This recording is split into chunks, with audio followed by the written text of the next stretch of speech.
ఓం శ్రీ గురుభ్యో నమః. నేటి పంచాంగ కార్యక్రమానికి స్వాగతం.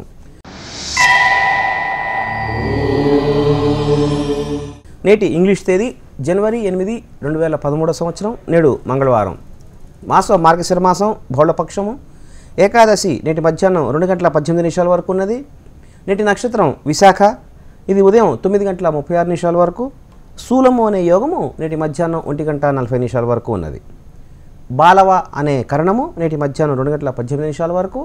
దాని తర్వాత కాలువ అనే కరణము నేటి రాత్రి 12:47 వరకు. అమృత ఘడియలు నేటి రాత్రి 9:56 నుండి నేటి రాత్రి 11:23 వరకు అమృత ఘడియలు ఉన్నాయి. నేటి దుర్ముహూర్తం ఉదయం నుంచి ప్రారంభమవుతుంది 9:04 నుండి నేటి ఉదయం 9:48 వరకు. తిరిగి దుర్ముహూర్తము నేటి రాత్రి 11:05 నుండి నేటి రాత్రి 11:48 వరకు దుర్ముహూర్తం ఉన్నది. వర్జ్యం నేటి మధ్యాహ్నం 1:04 నుండి నేటి మధ్యాహ్నం 2:41 వరకు వర్జ్యం ఉన్నది. ఇది ఈనాటి పంచాంగ వివరాలు. ఇక నేటి విశేషంలో మనం సంక్రాంతి పండగ మనకి ముందర రాబోతోంది. ఈ సంక్రాంతి పండగకి ముందరగా మనం పెట్టుకునేవి ఈ ధనుర్మాసంలో గుబ్బిళ్ళు పెట్టుకుంటాము. అలాగే గంగిరెద్దుల మేళం మనకి వస్తూ ఉంటుంది. ఈ గుబ్బిళ్ళ గురించి, గంగిరెద్దుల మేళం గురించి ఒకసారి మనం వివరాలు తెలుసుకుందాం. మనకి ఈ సంక్రాంతి వేళల్లో ఆంధ్రదేశంలో ముఖ్యంగా మనకి ప్రతి ఇంటి ముంగిట మనకి ముగ్గులు కనిపిస్తుంటాయి. ఆ ముగ్గుల్లో ఆవు యొక్క గోమయంతో చేసింది మనకి చిన్న చిన్న ముద్దలు, దానిపైన పూలు, ఇవన్నీ దానికి పూజ చేయటం మనకు కనిపిస్తూ ఉంటుంది. దీన్ని మనం గొబ్బిళ్ళగా మనం చెప్పుకుంటున్నాం.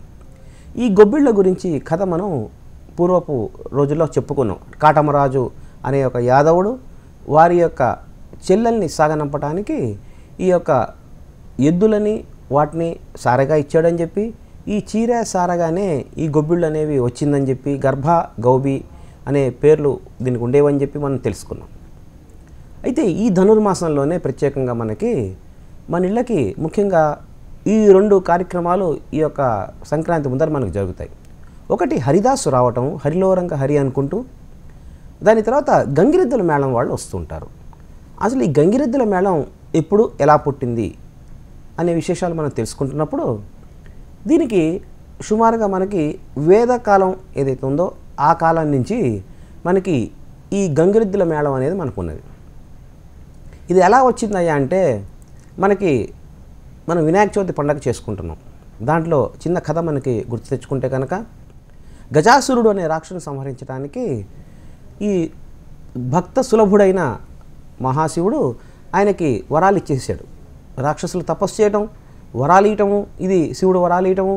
మళ్ళీ మనకి మెయిన్ జీఓడిలో ఆపరేటర్ అయిన విష్ణువు వచ్చేసి ఈ వరాల్ని మనకి అది కనుక దుష్ట పరిమాణాలకు వెళ్లకుండా దాన్ని కాపాడటం, ఇవన్నీ మనకు తెలుసు.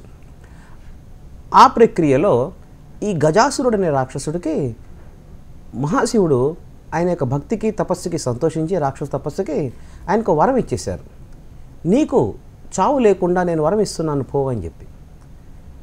ఒక్కసారి మనకి అనుకోకుండా డబ్బులు వస్తే మనకి ఎలా అయితే అహంకారం వచ్చేస్తుందో, నన్నకంటే మించిన వాడు లేడు, నాకంటే ధనవంతుడు లేడు, ఇంత ధనం ఉంది నా దగ్గర, ఎవరి దగ్గర ధనం ఉందని చెప్పి మన అంతవరకు పక్కన వాళ్ళని చూసి నమస్కారం అని ఇట్లా అంటున్న వాళ్ళం కాస్త చెయ్యి ఇట్లా అంటాం.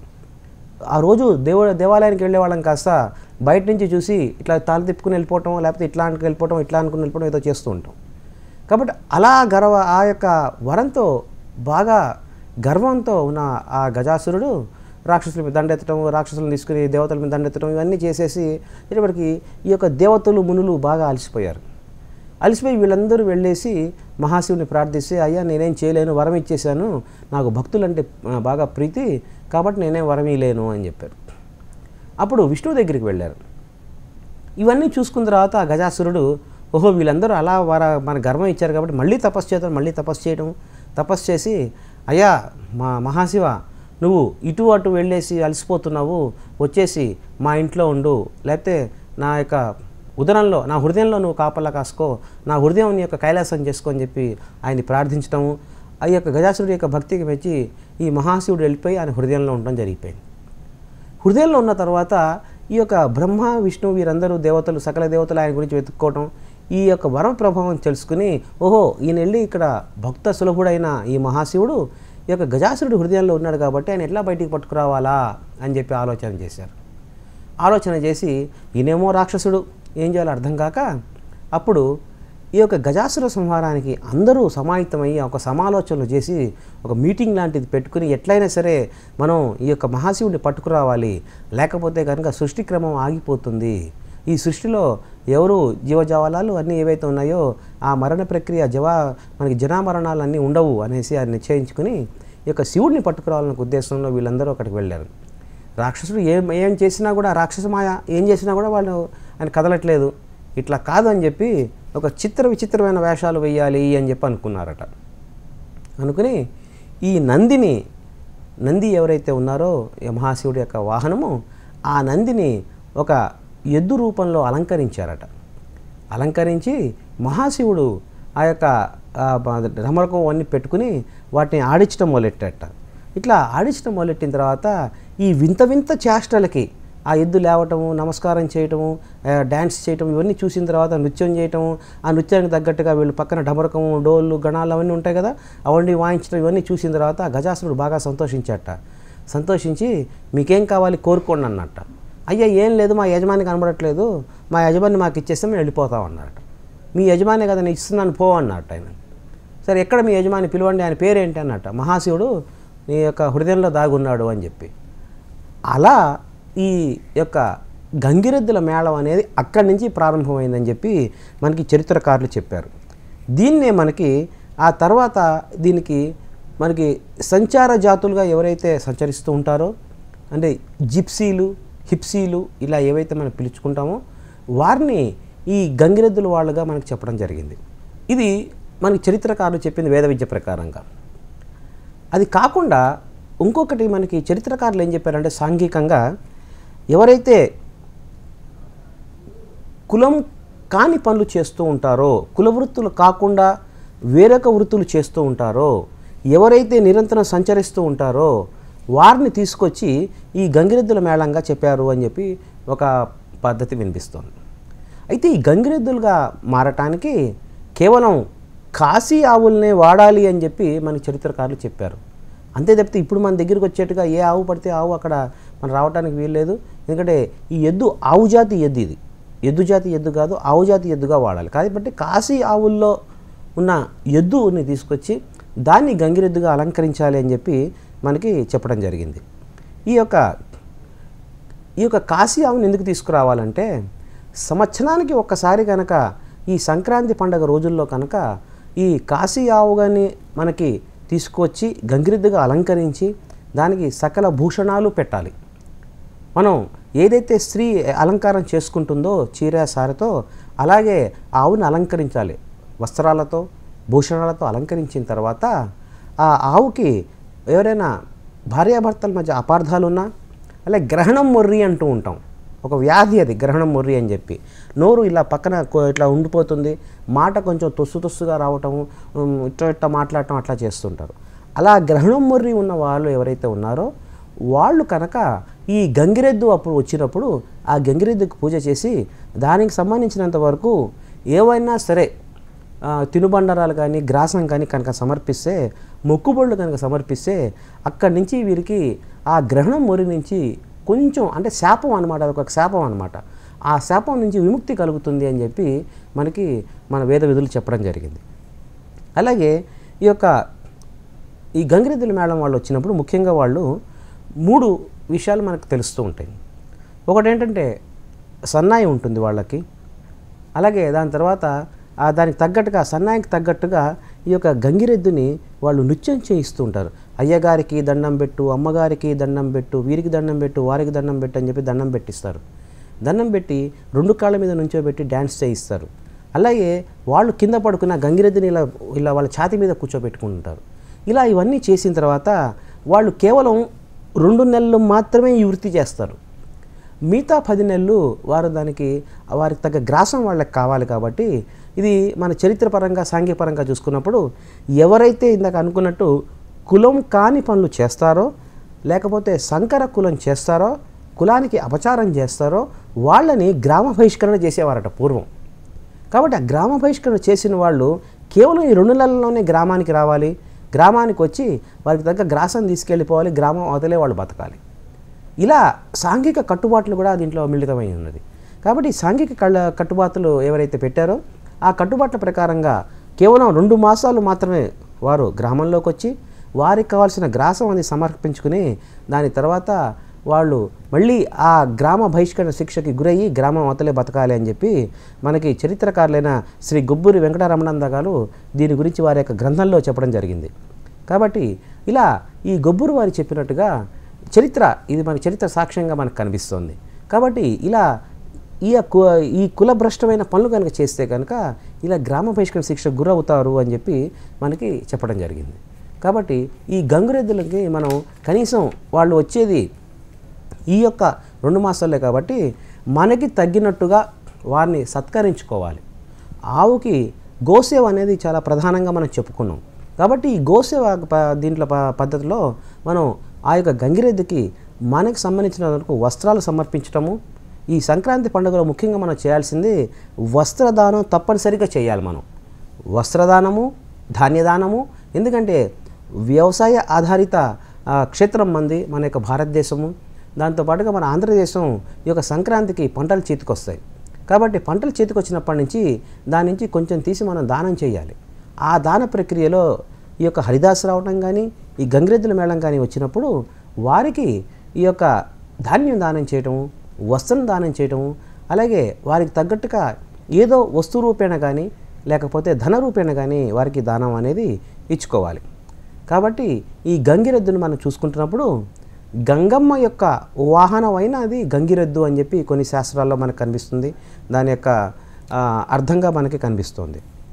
అలాగే ఇంద్రుడు ఏం చేశాడంటే రాక్షసుని వాళ్ళని ప్రత్యక్షంగా ఎదుర్కోలేక ఈ గంగిరెద్దు యొక్క మూపురం ఉంటుంది, అంటే ఆ వీపు పైన ఇలా ఎబ్బెత్తుగా వస్తూ ఉంటుంది, ఇట్లా ఉబ్బెత్తుగా. ఆ మూపురం దగ్గర ఈ ఇంద్రుడు దాక్కుని రాక్షస సంహారం చేశాడు అని చెప్పి కొన్ని గ్రంథాంతరాల్లో మనకు కనిపిస్తుంది. కాబట్టి ఎలా అయినా సరే ఈ యొక్క మూపురానికి చాలా ముఖ్యమైన విశేషంగా మనం చెప్తాం. ఎందుకంటే శివుడు నిద్రిస్తున్నప్పుడు కానీ లేక ప్రథమగణాలు ఏవైతే ఉన్నాయో ఆ ప్రమథగణాలు ఈ మూపురాన్ని చూసి శివలింగం అని చెప్పి భ్రమించి పూజించిన సందర్భాలు కూడా మనకి కైలాసంలో జరిగాయని చెప్పి మన చరిత్రకారులు చెప్తూ ఉంటారు. కాబట్టి ఇలా ఎట్లా చూసుకున్నా ఈ గంగిరెద్దును మనం సరైన రీతిలో మనం సత్కరించుకోవాలి. అలాగే హరిదాసు ఒకళ్ళు వస్తూ ఉంటారు. ఈ హరిదాసు కూడా మనకి దాదాపుగా ఈ 2 నెలలు మాత్రమే కనిపిస్తాడు, దానిపైన కనబడ్డాయన. హరిదాస్కి ముఖ్యంగా తన ఆహార్యం గమనించినప్పుడు తన యొక్క ఆకారం గమనించినప్పుడు అతను చక్కగా పసుబట్టలు కట్టుకుని నెత్తి మీద ఒక గుండ్రటి ఇది పెట్టుకుని వస్తాడు, గిన్నె లాంటిది, ఒక పాత్ర. ఆ పాత్రను చూస్తున్నప్పుడు మనకి భూమికి సంకేతంగా మనకు కనిపిస్తుంది. మనం దాంట్లో ఏం వేస్తాము, భూమి నుంచి వచ్చిన ధాన్యాన్ని దాంట్లో వేస్తాం. అతను తీసుకెళ్ళి ఏం చేస్తాడు, పూర్వం హరిదాసులు ఏం చేసేవారంటే ఈ భూమి నుంచి వచ్చిన ధాన్యాన్ని కొన్ని విత్తనాలుగా చేసి తిరిగి భూమిలో చల్లేవాట. కాబట్టి అలా పెరిగిన విత్తనాలని మళ్ళీ అతను తీసుకొచ్చి వీళ్ళకి అందజేయటం అనేది జరిగేదని చెప్పి పూర్వం చెప్తున్నారు. అయితే ఆ విత్తనాలు హరిదాసు నుంచి కాకుండా ఇప్పుడు ప్రత్యేకమైన పద్ధతిలో శాస్త్రీయంగా తయారు చేస్తున్న సైన్స్ ప్రకారంగా కొన్ని విత్తనాలు తయారు చేయడం జరుగుతుంది. కాబట్టి ఈ హరిదాసుని మనం సత్కరించుకోవటం కూడా ఒక అతనికి ఏమడుగుతాడంటే, ఎందుకంటే హరిదాస్కి ఎందుకు మారేవయ్యా అంటే చరిత్రలో కథ వినిపిస్తుంది మనకి. పూర్వపు జన్మలో నేను ఎవరికి దానం చేయలేదు, ఆ దానం చేయలేని పరిస్థితి వల్ల ఇలా ఇంటింటికి వెళ్ళి యాచించుకునే అవసరం నాకు వస్తుంది. కావున ఓ దేవా, నా ఈ యజమానికి ఎవరింటికైతే నేను వచ్చి అర్థించుకుంటున్నానో ఈ యజమానికి నాలాంటి గతి పట్టకుండా చూడు అని చెప్పి హరిదాసు ప్రార్థిస్తాడట. అందుకని హరిదాసుకి మనం ఆయనకు సంబంధించిన ధాన్యం కానీ వస్త్రం కానీ ఏదైనా సరే ఆయన సమర్పించుకోవాలి హరిదాస్కి. కాబట్టి ఇలా హరిదాస్కి ఇట్లా సమర్పించుకున్నప్పుడు హరిదాసుని ఈ యొక్క గంగిరెద్దుని ఈ యొక్క సంక్రాంతి రోజుల్లో మనం తప్పనిసరిగా వారికి సత్కారం కనుక చేసుకుంటే సంక్రాంతి లక్ష్మి మన ఇంటికి వస్తుంది.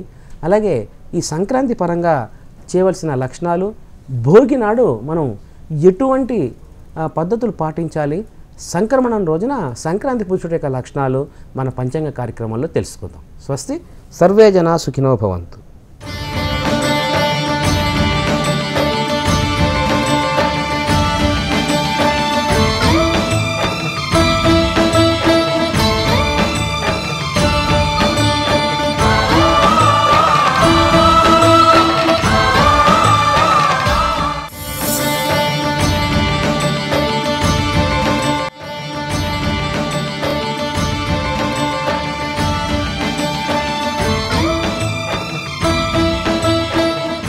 ఇది అంబళపుల క్షేత్రం.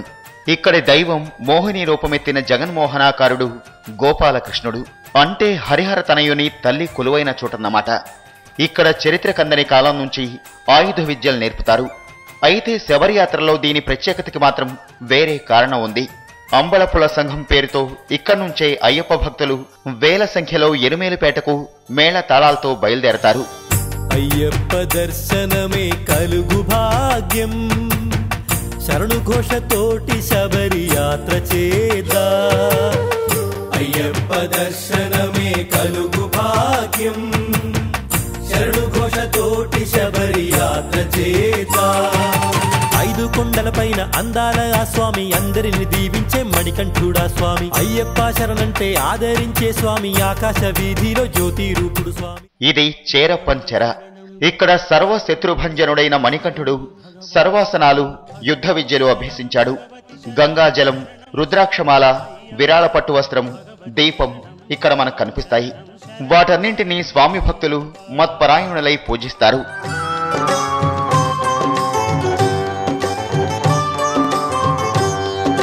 శబరిని వెలసిన స్వామివి నీవు, శరణం శరణం అయ్యప్ప. హరియు శివుడు ఓ రూపముగా వెలసిన స్వామి అయ్యప్ప. భగవాన్ శరణం భగవతి శరణం, శరణం శరణం అయ్యప్ప. భగవతి శరణం భగవాన్ శరణం, శరణం శరణం అయ్యప్ప. అంబళపుల శ్రీకృష్ణాలయంలో బయలుదేరిన అంబళపుల ఆలంగట్టు సంఘాలు రోమాంచితం చేసే తమ వాద్యఘోషతో, భక్తి పులకాంకితమైన నాట్య శోభతో ఎరుమేలి చేరుకుంటాయి. అంతకన్నా ముందు శాస్తారూపంలో ఉన్న అయ్యప్ప రాతి విగ్రహం తీసుకుని పుచ్చంబళం చేరుకుంటారు. అక్కడ విగ్రహానికి ప్రాణప్రతిష్ఠ చేసి మదపుటేనుగుపై కూర్చుండబెట్టి మహాశోభాయమానంగా శరణఘోషలు చేస్తారు.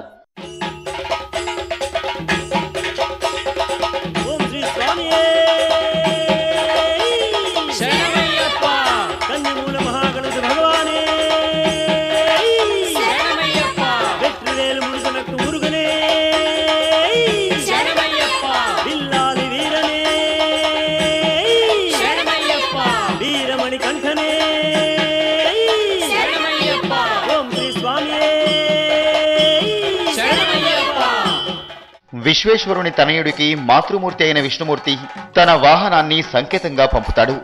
గగనంలో గరుడ పక్షులు ప్రత్యక్షమవుతాయి. వాటి దర్శనం జరిగిన వెంటనే వాద్యఘోష వైకుంఠ కైలాసాల్ని తాకుతుందేమో అన్నట్లు మారుమోగుతుంది. పేట తొళ్ళల్ భక్తి తాండవం ప్రారంభమవుతుంది. స్వామి అయ్యప్ప స్వామి అయ్యప్ప, శరణం అయ్యప్ప స్వామి శరణం అయ్యప్ప. శరణం అయ్యప్ప స్వామి శరణం అయ్యప్ప.